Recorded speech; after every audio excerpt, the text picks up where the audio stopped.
मैं साधनों दास हाथ जोड़ के अर्ज करता हूँ। Page number 26। जैसे दिल्ली हिंदुस्तान की विलायत को कर दिया है, ऐसे ही कर देंगे। और सब दुनिया करामातों के भरोसे भुली हुई है, और असल में इन महाजनान का ये जादू का जाल है। और जादू की करामात चलाई है, और दुनिया में ये कहते हैं कि फ़कीरों ही ने बद्दुआ दी है, जो बादशाहों का राज जाता रहा है। और असल में तो राज इन महाजनान के जादू से डूबा है, और फ़कीरों की भी बुद्धि बहस करके उनके मुंह से जादू से कुछ बद्दुआ कहवा कर फिर जादू से राजा बादशाहों के नाम का होम करा के उनकी बुद्धि बहस करके आपस में लड़ा करके मरा देते हैं, या और कोई विघन करके। और जब राजा बादशाहों की बुद्धि बहस कर देते हैं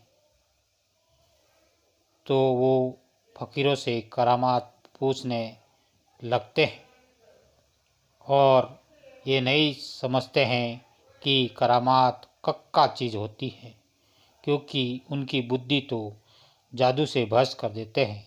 इसे वो करामात पूछने लग जाते हैं, और जो फ़कीर साधु बद्दुआ नहीं देवे तो भी ये बनिए महाजन जादू से घारत कर देते हैं। परंतु फ़कीरों की बद्दुआ का तो एक रावण के माफिक बहाना चलाया है। जैसे रावण ने जादू से फ़कीरों की करामात चलाई थी, और कई फ़कीरों के मुंह से कहवा कर जादू से कई राजा बादशाहों को डुबो दिए थे। और रामचंद्र जी महाराज के ऊपर भी जादू से ग्रह करके रावण ने वनवास दिला दिया था। उसी तरह से अब इन बनियों ने फ़कीरों की करामात का जाल जादू से चलाया है। चाहे फ़कीर कुछ भी नहीं कहे, सो ये बातें कोई पोतिया वगैरह में लिखी है, सो तुम संसार के किसी लोगों ने देखा ही होगा। नहीं तो पोतियों की तलाश करके देख लो कि ये लिखा होगा कि फलाने राजा का राज इतने बरस रहेगा, और फलाने बादशाह का राज इतनी मुद्दत तक रहेगा, और अंग्रेज़ों का भी कहते हैं कि इतने बरस रहेगा। सो ये पोतियों कोई हिंदू मुसलमानों के घरों में प्रगट भी हैं, और किसी ने देखी भी होगी। और हिंदुओं की पोतियों में तो हिंदुओं के फ़कीरों का नाम है, और मुसलमानों की किताबों में मुसलमानों के फ़कीरों का नाम लिख दिया है, और बना के इन बनिया बेईमानों ने चलाई है। और आप प्रगट ना होने के वास्ते अपना नाम पोतियों में नहीं लिखा है, क्योंकि कोई पर विलायत के जब यहाँ आवेंगे तो हिंदू मुसलमानों के बच्चे मारे जाएंगे, और हमको कोई नहीं पूछेगा, तो ये बनिए खुद बच जाएंगे। अपने बचने के वास्ते ऐसा काम किया है कि पोतियों में दूसरों के नाम लिख दिए हैं, और दूसरी विलायत के आने वालों की भी बुद्धि भ्रष्ट कर देते हैं कि वो फिर दरियापत नहीं करते हैं कि किताबों में लिखा होने से संसार का बुरा थोड़ी होता है। Page number 27। टीपणों पोतियों के बांटने से संसार का कुछ बुरा नहीं होता है। ये तो जब होम करा के 84 लाख कुंडियों पर जो आलोक बनाए हैं उन पर पाप कराते हैं, जब संसार का बुरा होता है, और पोतिया और टीपने भी सच्चे हो जाते हैं, और दूसरी विलायत के आने वालों की ऐसी बुद्धि भ्रष्ट कर देते हैं कि उनको ये नहीं मालूम होता कि जो चोर जाल चलाते हैं, जब उनका बंदोबस्त नहीं होगा, और जब तक उनका बंदोबस्त नहीं होगा और वो चोर नहीं पकड़े जाएंगे, तो हमको भी और दूसरी विलायत को भी गारत कर देंगे। ऐसा उनको ये बनिए सोचने नहीं देते हैं, और अच्छे भले आदमी सत्ती बन के मिल जाते हैं, और वो ये नहीं सोचे कि यही हमारे और कुल संसार के बच्चों का बेईमान बनिए काल है। और दूसरी विलायत वाले ये नहीं सोचते हैं कि इन बनियों ही बेईमानों ने दुनिया में बुरा होने की पोतियाँ और टिप्पणा वगैरह चलाए हैं।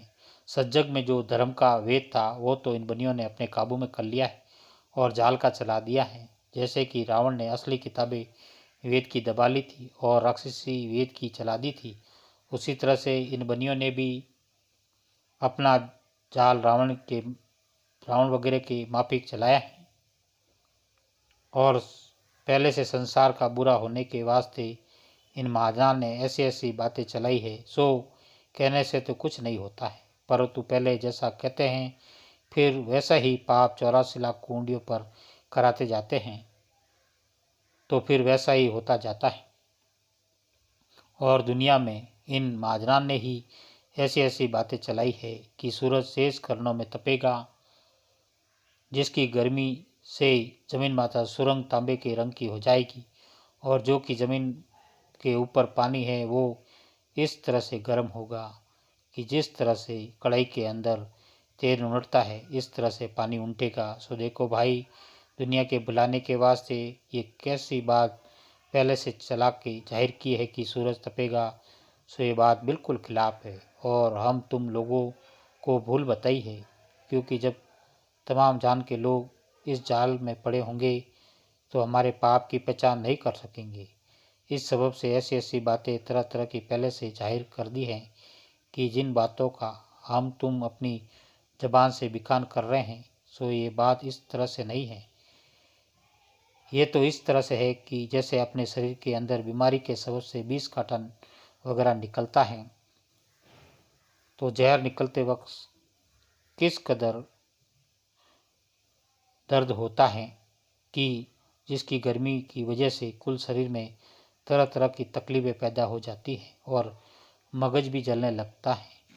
जब इसका इलाज किया जाता है और कोई दवा इत्तेफाक से साधन उपदास किताब जगत कहानी छावनी अरुणपुरा शिवगंज मारवाड़ 30 70 27, फ़ोन नंबर 0 29 76 27 30 24।